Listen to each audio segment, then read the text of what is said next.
विधानसभा में जयराम महतो इन दिनों क्लास लगा रहे हैं और भयानक वाली क्लास लगा रहे हैं।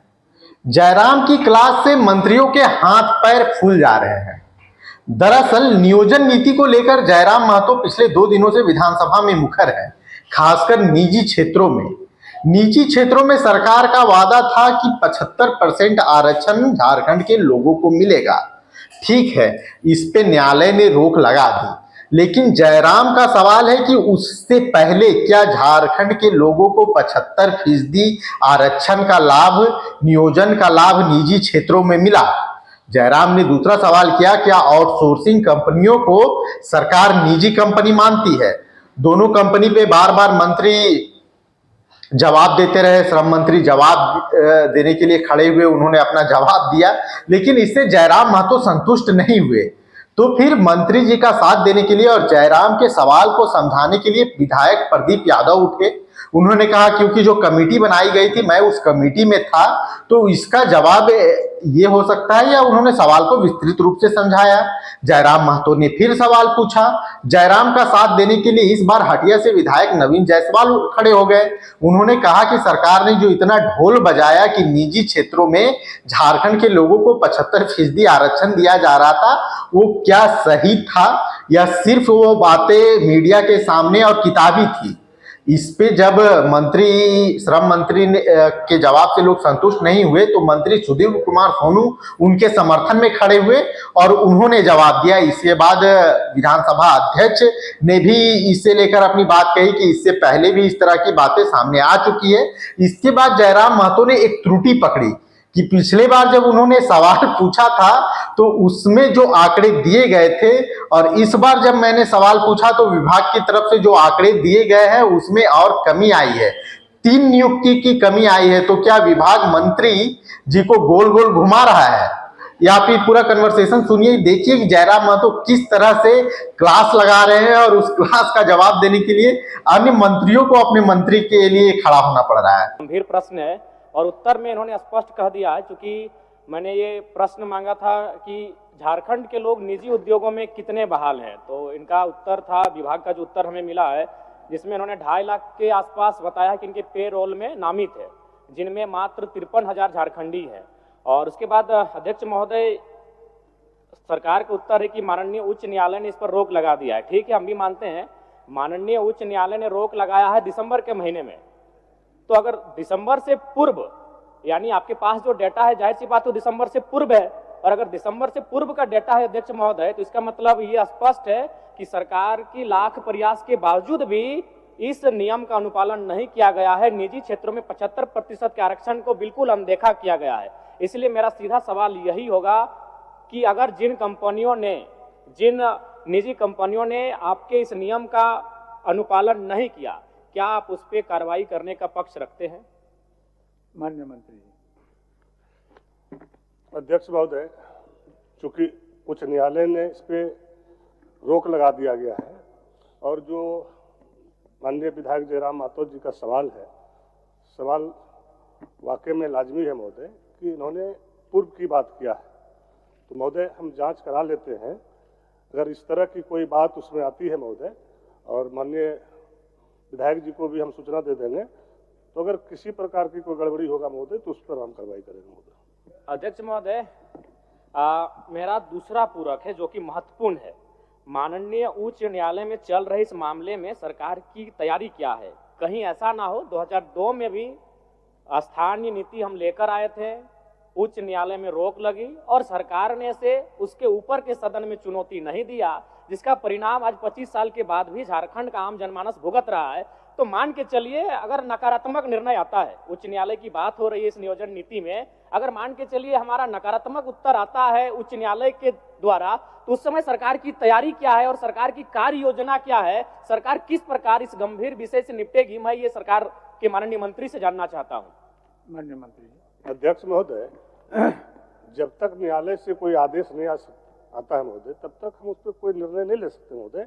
और जब उच्च न्यायालय से आदेश आ जाएगा महोदय, उसको देख लेंगे, फिर राजहित में जो निर्णय होगा महोदय हम लोग करेंगे। अध्यक्ष महोदय, मेरा सीधा पूरक रहेगा माननीय मंत्री जी से, क्या आउटसोर्सिंग कंपनियां जैसे जो पारा मेडिकल स्टाफ की बहाली लेती हैं, या फिर पारा टीचिंग स्टाफ की बहाली लेती हैं, या फिर अन्य सेक्टरों में जो आउटसोर्सिंग एजेंसियां स्टाफ की बहाली लेती हैं, क्या आप उन्हें निजी कंपनी मानते हैं? ऑब्जेक्टिव टू ऑब्जेक्टिव उत्तर दीजिए।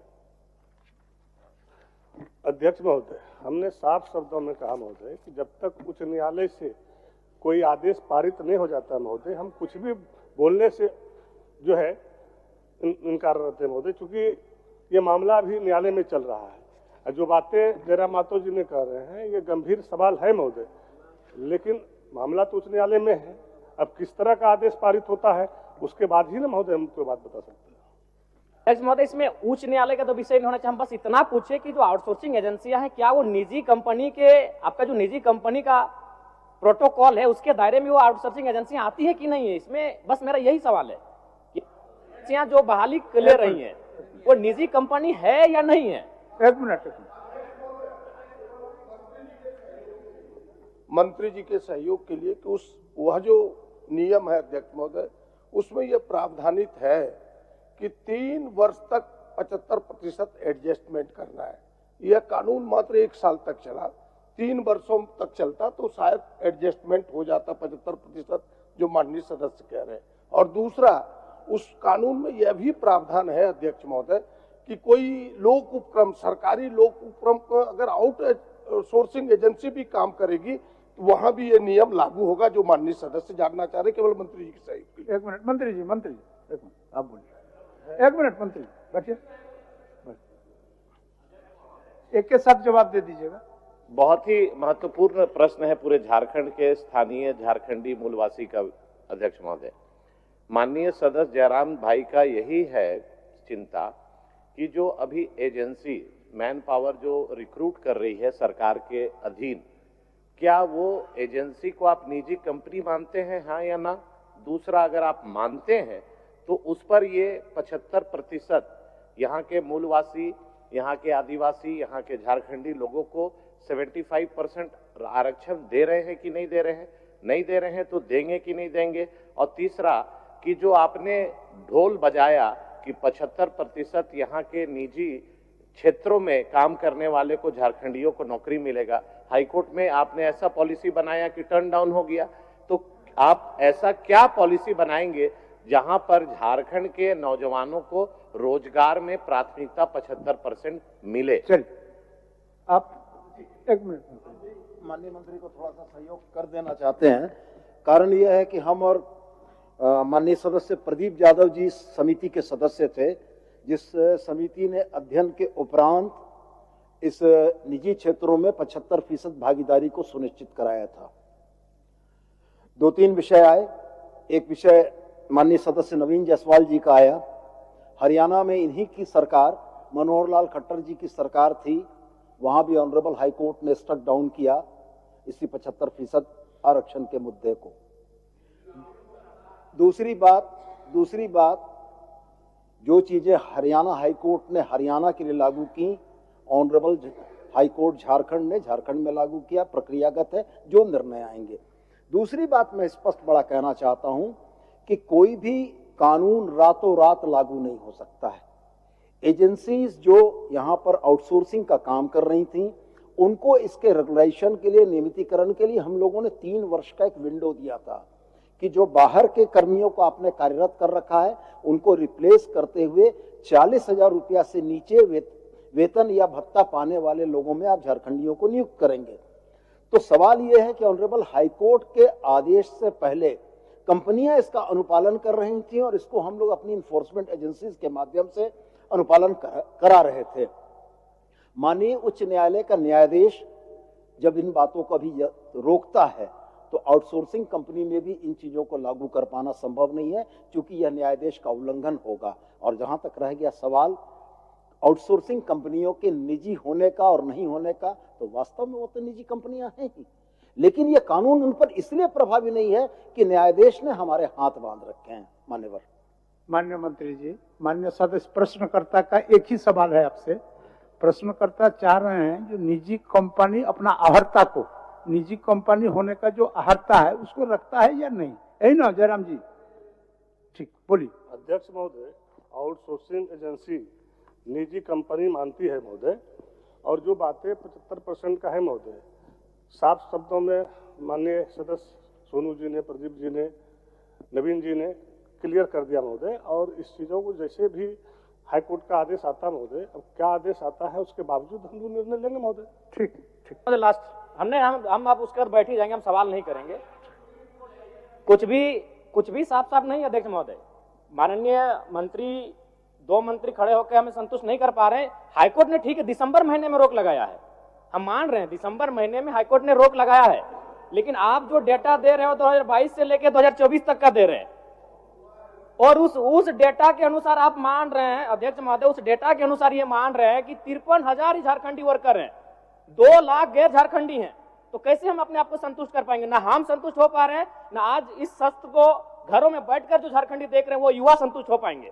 आप खुद मान रहे हैं, आप कह रहे हैं कि आपके पेरोल में 2,46,000 वर्कर नामित हैं, जिसमें मात्र 53,000 झारखंडी है। तो हम कैसे संतुष्ट हो पाएंगे? अगर उसको परसेंटेज में तब्दील करते हैं तो 21% होता है, तो अब किस मुंह से 75% आरक्षण की बात करें? मैं मंत्री महोदय आपको दोष नहीं दे रहा, चूंकि आप नए आए हैं, लेकिन इससे पूर्व जो कार्यकाल जिन्होंने संभाला है उनसे भूल हुआ है, स्वीकारिए। दूसरी बात, जब हम बैठ रहे हैं, अब हम कुछ भी बहस नहीं करने जा रहे, राज्य की जनता सुन रही है। मंत्री महोदय, ये प्रश्न 2 बार आ चुका है। जब पहली बार ये प्रश्न आपके पास गया तो आपके विभाग का उत्तर आया था कि 7,473 नियोजक निबंधित है, और दूसरी बार 7,470, 3 नियोजक कम हो गए अध्यक्ष महोदय। यानी मंत्री जी को भी गोल गोल घुमाया जा रहा है। 5 दिन पहले मेरा यही प्रश्न आया था, 7,473 नियोजक थे, और आज मेरा प्रश्न जब दोबारा आया है तो 7,470 नियोजक हो चुके हैं। मंत्री जी को खुद गोल गोल घुमाया जा रहा है। ये इस राज्य की दुर्दशा है। हम कुछ नहीं बोलेंगे अध्यक्ष महोदय। मान्य सदस्य, आपको सदन की आसन की ओर से सूचना दे दें, ये विषय पहले भी आया था। आज पहले आने के क्रम में ही सरकार निर्णय लिया और सदन के तरफ से एक समिति का गठन हुआ था, जिसमें माननीय प्रदीप जी, सोनू जी और शायद इस पक्ष के आप थे, शायद नलिन बाबू थे, उनके अध्यक्षता में समिति हुई थी। समिति के रिपोर्ट आने में कुछ समय का व्यय हुआ, विलंब हुआ।